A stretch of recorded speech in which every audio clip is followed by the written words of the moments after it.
नमस्कार, आशा लाईफस्टाईलमध्ये तुमचं अगदी मनापासून सगळ्यांचं स्वागत आहे। तर आज बनवूयात गावरान कोथिंबीरीचे मुटकुळे। फक्त 10 मिनिटांमध्ये हे मुटकुळे तयार होतात आणि फक्त उकडून घेते आणि तरी देखील खूप छान लागतात खाण्यासाठी। तुम्हाला जर तळून घ्यायचे नसते तर फक्त उकडून सुद्धा तुम्ही हे मुटकुळे खाऊ शकता। तर एकदम सोप्या पद्धतीने हे मुटकुळे मी तयार केलेले आहेत। चला तर व्हिडिओला सुरुवात करूया। व्हिडिओ पूर्ण नक्की बघा आणि तुम्हाला जर व्हिडिओ आवडला तर व्हिडिओला लाईक करा, शेअर जरूर करा। तर काय काय साहित्य घेतलं ते बघूया। तर इथे ताटामध्ये मी कोथिंबीर चिरून घेतलेली आहे। तर एकदम बारीक अशी कोथिंबीर चिरून घेतली। तर 2 मोठ्या गड्या इथे मी गावरान कोथिंबीरीच्या घेतल्या आणि व्यवस्थित अशी निवडून घेतल्यानंतर अगदी बारीक अशी चिरून घेतली। तर चिरून घेतल्यानंतर व्यवस्थित अशी धुवून घ्यायची आणि चाळणीवरती ठेवायची, म्हणजे त्याच्यामध्ये जे काही जास्तीचं पाणी ते संपूर्ण निथळून जातं आणि कोथिंबीर एकदम कोरडी होते। तर आता इथे मी मोठ्या भांड्यामध्ये, मोठ्या कढईमध्ये कोथिंबीर काढून घेतली। आता याच्यामध्ये आपल्याला काही मसाले, काही पीठ घालून घ्यायचे, तर ते एकत्र करायला सोपं जाईल। तर मोठ्या भांड्यामध्ये आपल्याला कोथिंबीर काढून घ्यायची। आता याच्यामध्ये घालण्यासाठी एक वाटण तयार करूया। तर मिक्सरचं भांडं घेतलंय, याच्यामध्ये मी जवळपास 10 ते 15 लसणाच्या पाकळ्या घेतल्यात सोलून आणि अद्रक घेतलेला आहे। आता याच्यामध्ये आपण हिरवी मिरची घालूया। 5 ते 6 हिरव्या मिरच्या मी मोडून घेतल्यात, त्या घालून घेतल्यात। आता याच्यामध्ये आपण जिरे घालून घेऊया। असं वाटण करून घालायचं, म्हणजे मुटकुळे खूप छान लागतात। आता याच्यामध्ये मी 1.5 चमचा जिरे घालून घेते। आता याच्यामध्ये पाणी न टाकता जाडसर असं याचं वाटण तयार करून घेऊ। तर आता याच्यामध्ये आपण कोथिंबीरीमध्ये आपण बेसन पीठ घालून घेऊया। तर सुरुवातीला याच्यामध्ये मी 2 कप इथे बेसन पीठ घालून घेतले। आता याच्यामध्ये आपण तांदळाचं पीठ घालून घेऊया। तर जवळपास पाऊण वाटी इथे मी तांदळाचं पीठ घेतलंय। तांदळाचं पीठ घातल्यानंतर जे आपण मुटकुळे बनवणार आहोत ते एकदम खुसखुशीत होतात आणि जरी तळून घेतले तरी अजिबात तेलकट होत नाहीत। तर अर्धी वाटी याच्यामध्ये आपण बारीक रवा घालून घेतलाय। रवा, बेसन पीठ आणि तांदळाचं पीठ हे तिन्ही घालून घेतल्यानंतर हे मुटकुळे खूप छान असे खुसखुशीत तयार होतात, एकदम कुरकुरीत लागतात। आपण तळून जरी घेतले ना तरी खूप छान लागतात आणि अजिबात तेलकट होत नाहीत। तर मसाल्याचं जे वाटण करून घेतलं होतं ते आपण याच्यामध्ये घालून घेतले। आता याच्यामध्ये आपण काही मसाले घालून घेऊया। तर याच्यामध्ये मी पाव चमचा हळद पावडर घालून घेतली आणि 1 चमचा याच्यामध्ये मी लाल तिखट घालून घेतले। तिखट तुम्ही आवडीप्रमाणे कमी जास्त करू शकता। छोटा चमचा भरून इथे मी ओवा घेतलाय, ओवा हातावरती कुस्करून घालून घेतलाय। आता हे सर्व जिन्नस अगोदर एकत्र करून घेऊया आणि नंतर याच्यामध्ये आपण चवीप्रमाणे मीठ घालून घेऊया। तर कोथिंबीरीमधलं जर संपूर्ण पाणी जर निघलेलं असलं ना तर याच्यामध्ये खूप पीठ बसत नाही। प्रमाणामध्येच आपल्याला याच्यामध्ये पीठ घालायचंय। कोथिंबीर जर जास्ती ओलसर असली, ओली असली ना तर त्याच्यामध्ये खूप पीठ घालावं लागतं। त्याच्यासाठी कोथिंबीर आपल्याला चाळणीवरती ठेवायची आणि त्याच्यामधलं संपूर्ण पाणी निथळून घ्यायचं, कोरडी करून घ्यायची, म्हणजे मग व्यवस्थित असं प्रमाणबद्धच याच्यामध्ये पीठ बसतं। आता याच्यामध्ये आपण चवीप्रमाणे मीठ घालून घेऊया। फक्त 10 मिनिटांमध्ये हे मुटकुळे तयार होतात, पण खायला खूप छान लागतात। फक्त उकडून जरी घेतले आणि तसे जरी खाल्ले ना तरी पण खूप छान लागतात। तुम्हाला हवा असल्यास तुम्ही तळून सुद्धा घेऊ शकता किंवा मग तव्यावरती थोडंसं 2-3 चमचे तेल घालायचं आणि मुटकुळे मस्त असे कुरकुरीत करून घ्यायचे। तव्यावरती सुद्धा अगदी 2-3 चमच्यामध्ये हे छानपैकी कुरकुरीत होतात, जास्त वेळ लागत नाही आणि जास्त तेलाचाही वापर करायची गरज पडत नाही। तर तुम्हाला जसं हवं तसं तुम्ही करून घेऊ शकता। असे उकडून खाऊ शकता किंवा वड्या करून तळून घेऊ शकता किंवा मग फक्त तव्यावरती मुटकुळे घालायचे आणि 2-3 चमचे पोहे खाण्याचे जे चमचे असं 2-3 चमचे तेल घालायचं आणि उलटपुलट करून छानपैकी कुरकुरीत करून घ्यायच्या। तर आता बघा याच्यामध्ये मी थोडं थोडं करत पाणी घालून घेते। पाणी आपल्याला सोबतच एकदम घालायचं नाही, थोडं थोडं करत पाणी घालून घ्यायचंय, कारण की हे नंतर पाणी सुटता याला नंतर पातळ होतं। तर बघा आता याच्यामध्ये मी थोडं थोडं करत पाणी घालून घेतलं आणि हे घट्टसर असं मळून घेते।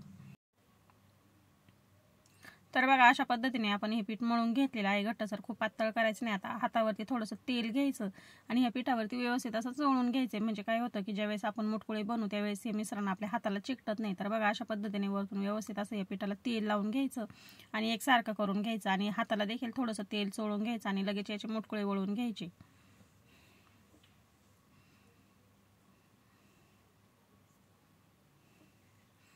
तर आता या पिठामधून आपण पीठ घेऊया आणि याचे पटपट असे मुटकुळे वळून घेऊया। जास्त वेळ लागत नाही, आपण एवढ्या पिठाचे फक्त अगदी 5 ते 7 मिनिटांमध्येच हे मुटकुळे आपण तयार करू शकतो, वळू शकतो, जास्त वेळ लागत नाही। आता तुम्ही बघू शकता इथे हातावरती मी थोडंसं पीठ काढून घेतले आणि असा लांबसर आकारामध्ये थोडासा मध्यम आकाराचा आपल्याला मुटकुळा तयार करून घ्यायचा आहे। तर बघा ह्या पद्धतीने तुम्ही बघू शकता, मी व्हिडिओमध्ये केलेल्याप्रमाणे आपल्याला अशा पद्धतीचा मुटकुळा तयार करून घ्यायचा आहे। खूप जाडसर करायचा नाही किंवा अगदी खूप पातळ असा करायचा नाही। आपल्याला याच्या वड्या जरी कट करायच्या म्हटलं तरी करता येतात किंवा असे जरी खायचे म्हटलं तरी देखील येतात, खूप छान शिजतात, आतमधून व्यवस्थित असे शिजले जातात, अगदी बारीक असे करायचे नाही।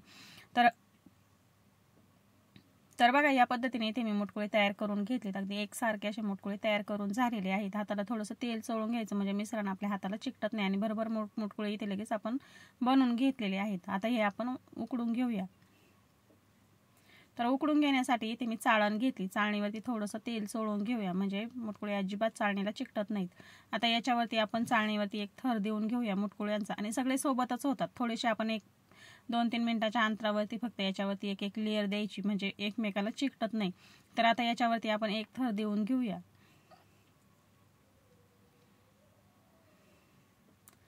तर एक थर देऊन झाला की आपण गॅसवरती कढईमध्ये पाणी ठेवून घेतलेलं आहे. त्याच्यावरती ही चाळण ठेवूया आणि 2-3 मिनिटं झाले की राहिलेले शिल्लक मुटकुळे सुद्धा आपण याच्यावरती ठेवून घेऊया.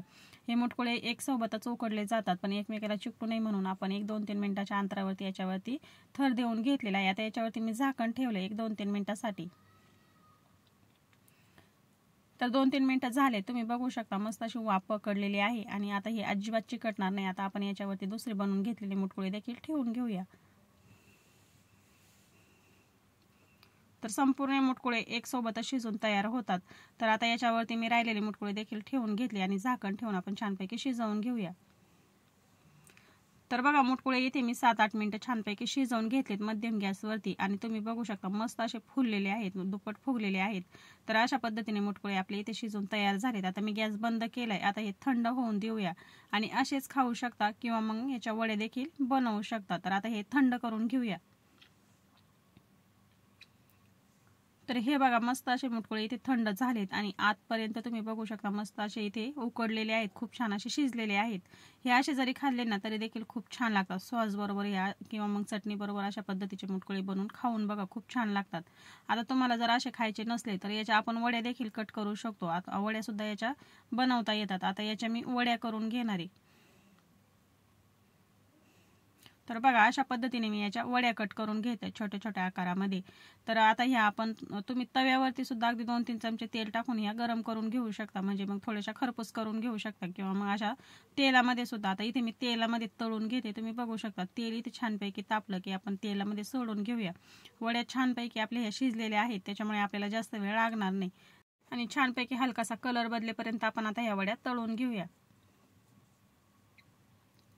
तर तुम्ही बघू शकता मस्त वड्यांचा कलर आलेला आहे. आता आपण या काढून घेऊया आणि ह्या अजिबात तेलकट होत नाही. आपण याच्यामध्ये रवा घातलाय, तांदळाचं पीठ घातलंय त्याच्यामुळे ह्या वड्या अजिबात तेलकट होत नाही. तुम्ही ना अशा पद्धतीच्या वड्या नक्की बनवून बघा. अशा पद्धतीचे मुटकुळे बनवा. तुम्ही मुटकुळे खाऊ शकता किंवा मग अशा पद्धतीच्या वड्या देखील बनवू शकतात. आता संपूर्ण वड्या इथे मी ह्याच पद्धतीने तळून घेते. छान असा मस्त कलर आलेला आहे आणि मस्त अशा वड्या आपल्या इथे झालेल्या आहेत. तर अजिबात तेलकट होत नाही. तुम्ही बघू शकता बघा या पद्धतीने आपल्या वड्या इथे मी तळून घेतलेल्या आहेत. तर या पद्धतीने तुम्ही देखील नक्की बनवून बघा. आजचा व्हिडिओ कसा वाटला मला कमेंटमध्ये नक्की सांगा. तुम्हाला जर हा व्हिडिओ आवडला असेल तर व्हिडिओला लाईक करा, शेअर करा. माझ्या चॅनलवरती जर तुम्ही नवीन असाल तर प्लीज चॅनल सबस्क्राईब करायला विसरू नका. शेजारी बेल आयकॉनचं बटन आहे ते क्लिक करा म्हणजे मी अपलोड केलेले व्हिडिओ तुम्हाला लगेच बघायला भेटतील. तर वेळात वेळ काढून व्हिडिओ बघितल्याबद्दल अगदी मनापासून सगळ्यांना धन्यवाद. भेटूया पुढच्या व्हिडिओमध्ये.